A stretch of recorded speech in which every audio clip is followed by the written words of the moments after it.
My friend Willem de Witte is a philosopher who works at a think tank, supported by one of those old European billionaire families.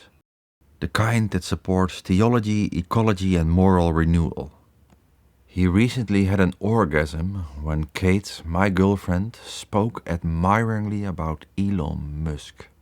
Willem felt that Kate betrayed her previous performances in the KIRAC films. This talk is about the eroticism of resentment, jealousy, the desire of those who aren't invited to the party, the losers of Europe, the ones who don't live in Silicon Valley but are stuck here, on the poor, lagging continent.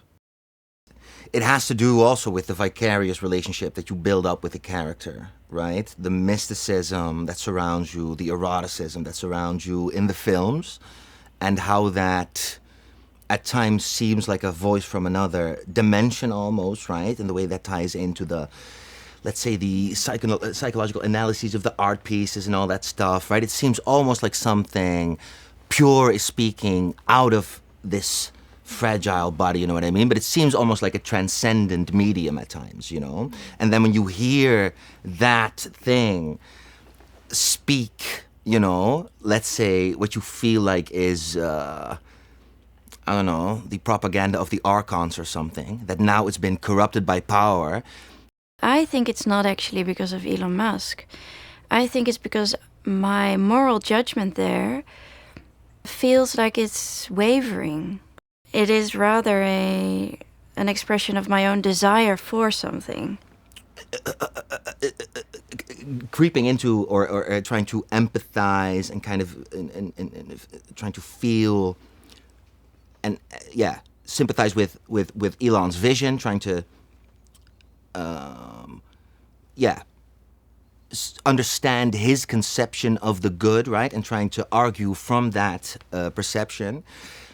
I think, to me, and maybe to other people in the comments as well, it feels like now this is losing the critical edge. It feels like you're buying into a story that to other people, including myself, feels very non-sincere. Elon's story about Mars and that whole thing seems to me like a not real utopia. And I think if you were talking about Rob Jetten or Frans Timmermans or Kamala Harris or whatever, I would probably have the same feeling. I don't like those people. I don't think they're good. I don't think it's necessarily a left or right thing. There is this segment of critical thinkers who tell each other to think for themselves and whatever, do your own research, who fall very easily into, let's say, a pool of people who say that they're for free speech, but who have obvious, let's say, very restrictive, very domineering, very, I think, illiberal sensibilities, like Elon Musk. So can you tell me about the illiberal, non-freedom of speech sensibilities of Elon Musk? How do you see that? I think it's very one-sided, the way he thinks about what free speech is. And I think he's over-focused on what he sees as woke, leftist, like woke has gone too far, all those kind of, let's say, liberal hypocrisies. And that has blinded him to a large extent for very dangerous reactionary tendencies on, let's say, the non-left side of the spectrum. Become specific. Like, he quotes all these Nazi posts all the time. I can't even think of specific examples. Then he starts calling people pedos for saving people from the cave. Like, there's just an abundance. We could do a separate podcast on that even, right? Just a Google search on Elon Musk. He just seems like such a petty, easily hurt, small-minded person, you know? The great difference between him and Rob Jetten, you cannot even put these people in the same league. They have never achieved a thing in their lives. They are only, they are just building this censorious, self-censorious, horrible environment. I agree on that account. I'm not trying to put them in the same category in terms of what they mean to the world at this moment.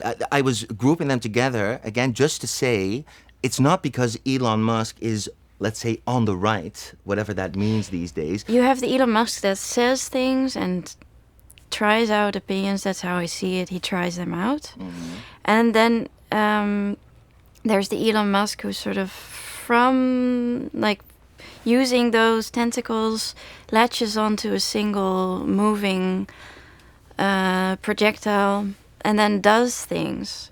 And he does this intuitively, and he can do a 180. Like he does it all the time. It's very confusing. But it's this ability to latch on to some kind of goal that makes him, and to be able to achieve that goal, that makes him divine. Mm-hmm. Because it's not something most mortals are able to do. Yeah, I wouldn't disagree on that account. I wouldn't disagree. And he has such an influence on what happens, and I think, and where I become sort of engaged is where I would say most of his influence is good. Yeah. Like if you look at it in a sort of holistic way, his influence is, I would say, positive, because the fact that he bought Twitter, created. I'm not on Twitter, but I am benefiting from the fact that there is a discourse going on Twitter. Right. Indirectly. Yeah. That it is there at all. Mm. Something, I don't have to agree with everything that's on there, but it's there. Yeah. It's like what Nick Land is doing, Curtis Yarvin, Bronze Age Pervert. Yeah. The Red Scare. Uh-huh. Like there are all kinds of things that you can say about the quality of their product and so on. Yeah. It's not for nothing again that we would make artworks that seem capable also of looking at the context and reflect. But something that sparks like an intellectual curiosity for how should one occupy the future. Right. That is like the nature of this discourse, I think. And that's, to me, that's invigorating. That is there. Yeah. And to me, Elon is a demonic force, right? That's how I see him. I see the power. I see the, let's say, superhumane influence and abilities, maybe even to a certain extent, although I think that we would probably qualify what he is good at differently. Let's not do Willem an injustice here. He means demonic in the Nicklandian sense. In that sense, it refers to forces of technology, capital and desire that move beyond human control, the dark vitality that is progress itself. It's close to Goethe's Mephisto, who calls himself part of that power which always wills the bad and always works the good. It's close to Adam Smith, where the common good is not a conscious intention at the level of the individual. Look at this beautiful language.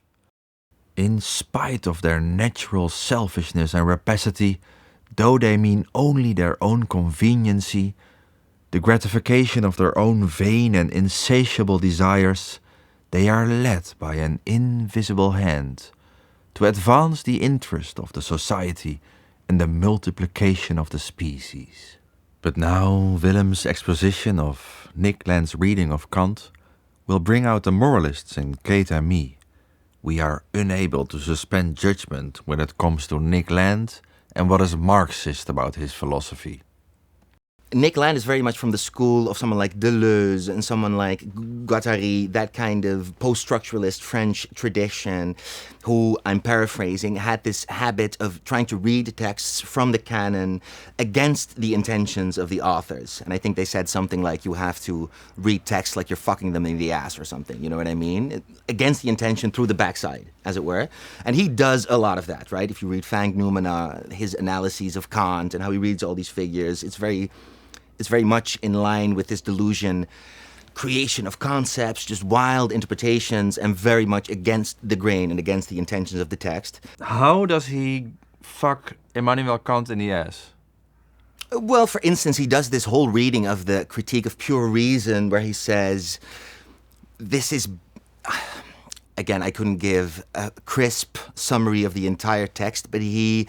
very much in this kind of French post-structuralist tradition, tries to show how it's kind of bourgeois, economic, liberal propaganda. So the whole of instrumental reason and the Enlightenment project is basically a kind of front for extractivist, domineering, whatever, illiberal bourgeois culture or whatever. You know what I mean? Trying to expose the power behind the neutrality of knowledge or aesthetics or whatever. Nick argues that enlightenment, through reason and liberalism, created a demonic system of capitalist and technological acceleration, intelligence beyond our control. The belief that reason rules the world is false. We build a system that operates independently and uses us to advance itself. Now that AI is going mainstream, a lot of people say they can feel it. Intelligence escaping our control. Kant says that there are certain, let's say, structures built into our cognition and to our sensible kind of grasp of the world that prefigure reality in such a way that we can know it, right? It's kind of abstractly put, but Kant says there are these categories of reason that make it so that the world that we experience through the senses is already structured in such a way that it follows the kind of edicts of reason. Things are usually, what they are identical. Not everything is a kind of huge chaos. Things have a kind of sequential order. Usually one thing follows after another. All things are limited to the bounds of space and time. You can't really experience anything outside of space and time. He says there is this, and it's too difficult to really get into, but he distinguishes a set of these categories and transcendental forms that he says prefigure the world we experience, and because the world we experience is already preconfigured as such, that is what makes it knowable. Even if we can't know what the world really is in itself, we know the world that we experience, and the world we experience has a kind of inherent order built into it. Part of this Kantian worldview is that it's very subjectivist, right? The world is the way that the subject experiences it. So a kind of schism between the reality as such and the subject arises, where the claim is what we see is really only the world as it appears to us, and we don't really have any access to reality. And people have tied this kind of metaphysical basic perspective into the notion that the world itself then becomes something purely instrumental, even something fictive, something that has no intention of its own, that has no agency of its own, and that becomes basically just, a tool or a product or a means for the subject to expand its wealth or its growth or to pursue its happiness. Reality becomes devoid of any content, really, right? Something that's only really there for us, right? And he ties this into this capitalist logic of, just material gain. There is no intention in the world. Everything is a kind of machine. Everything is kind of... Nick Land does. Yeah, Nick Land makes this connection. Yeah, so our end. Nick Land is doing a Marxist critique of the subject of Kant. Yes, kind of. So he's saying the subject is far too powerful. We should talk about the agency of the objective. Yes. The Welt an sich. In a sense, yes. He's trying to reconnect with reality, but I think also it's very much like a post-Marxian thing, right? It's Marx filtered through Foucault and Deleuze and all these 20th century yeah, of course. Yeah. But there is the morality behind it is there is an imperative of fairness. So you're taking a metaphor for perception, and you're critiquing it on the basis of a moral judgment of it being too powerful. Yes. Yeah. Okay, so Kant creates a separation. Then Nick Land says this is somehow true, but it's actually the other way around. The world is eating us, and we are its object. So Marxist. The machines are coming, baby. He does make it into a normative kind of moral argument, right? He says that the capitalist logic is inherently demonic, inherently satanic. But then it's kind of a pessimistic moral judgment where he says we cannot help ourselves, really. That's just how it is. Yeah, kind of, yeah. So Nick Land, the psychology behind his truth is that he experienced some kind of moral vindication when he reassigns truth to another source. Right. That's why I find Nietzsche deeply reassuring, is that it rests on this knee bend, knee fall to the deepest psychological truth, which is there are no moral facts. Right. And from then, you're on your own. Yeah. That's it. Yeah. And then everything he says, they are like, you have the Apollonian and Dionysian. These are like where you also talk about the Jungian archetypal. These are the shapes that come up in different forms, in sociological forms, in psychological forms, in the individual, the masses. And there's the will to power, which is sort of a vertical force. All these are descriptive of things that shape themselves differently constantly, and it's up to you how you see them. Yeah. And there is a progression in time, so you can.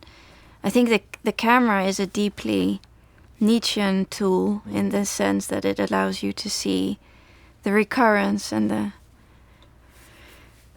of patterns in your own behavior and the behavior of others. And I think that's also why you see a small Nietzschean revival on the internet. I think it has to do with that, because you are confronted with these records of human behavior all the time. They're unchangeable. Yeah. Yeah, my sociological intuition says that Christian metaphysics will merge with accelerationist metaphysics. Yeah. Because capitalism and artificial intelligence will give us the fruit. So we will pray for that God. This is what is going to happen. That's what's going to be the case. And then maybe within that, an elite can still hold their own psychological truth or stuff like this.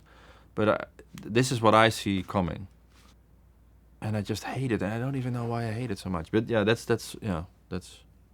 Well, you're stuck between taking the aesthetic position and the thing that the aesthetic position needs, which is like a garden. Yeah, human consciousness will be erased in this world. The garden, the European garden, will go. You know, it will evaporate. Does that mean that you would say maybe, and I'm not sure if I get your position right, but from this Nietzschean perspective, that if the garden disappears, then it just simply wasn't true, right? If this garden is disappearing, then is there some, and you're treating that as a moral problem, then is there something good about the garden, whether or not it has viability? No, but it's the garden where you stand and you say there are no moral facts. From the safety of that bareness, you enjoy the aesthetic perspective on everything that is. There are no moral facts. What's beyond good and evil only becomes relevant when a god needs to be slain. And I suspect that's not the phase we're in. The god is rising now. Right. You know? So what's going lost is precisely even the ability of people to take the aesthetic perspective, in a sense. Because everyone is becoming enthralled with a god again. Yeah, but that's why I think it makes sense to say the garden is something that can be wrapped up and put into an artwork. Right. I mean, you experience it when you look at an artwork that has the garden in it. The garden is this mind space where you have suspended your moral judgment. Right. Yeah. And it has become bigger than the moral perspective of just one person. Paul van Es, the art dealer, was like very cheerful when he would say, look, you need to, if you collect art, you should always collect drawings. You know why? In the Second World War, you had Jews fleeing. What they did, they could roll up their drawings of Picasso, put them in their bag, go to the US, they still had capital. So it's this garden, you have to roll it up, you have to place it within this rising god. Not as a Trojan horse necessarily, not to undermine it, but to make it grow into something that that is still human. Actually, a Trojan horse against the bad faith of someone like Nick Land, who wants to start marching, swooning towards the opposite of humanity. Like, why not make an effort? Why not? Yeah, I think I'm like the musicians on the Titanic who start to, play the string quartets, I think, of Beethoven at the final moment. Nick Land writes stuff like, "Capital is not a human invention, but a process that liquidates tradition, identity and flesh into flows of data and desire. This is not a tragedy, but a liberation. And the machines are coming, and they're coming fast.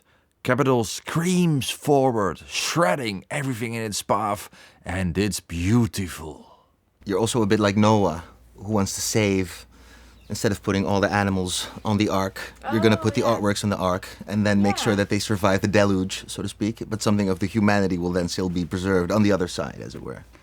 Yeah, against this sort of extremely cruel God who then also promises he'll never do a deluge again. Yeah, he's going to do it anyway. Yeah. When Kate refers to a God who promises to never do a deluge again, she refers to Nick Land's view of capitalism and technology as a secular flood, surpassing human control and negating humanity, unlike God's biblical covenant marked by the rainbow. "Never again will all life be destroyed by the waters of a flood. I have set my rainbow in the clouds." So many people now also want to let go. Jump off the cliff? Yeah, they want to jump off the cliff and see what's in the other, what's in the nether reality. Yeah. When they're dead or something. Like what then? Yeah. When I'm not here. Yeah. I want to see it. I want to be relieved of me. Exactly, yes. Yeah.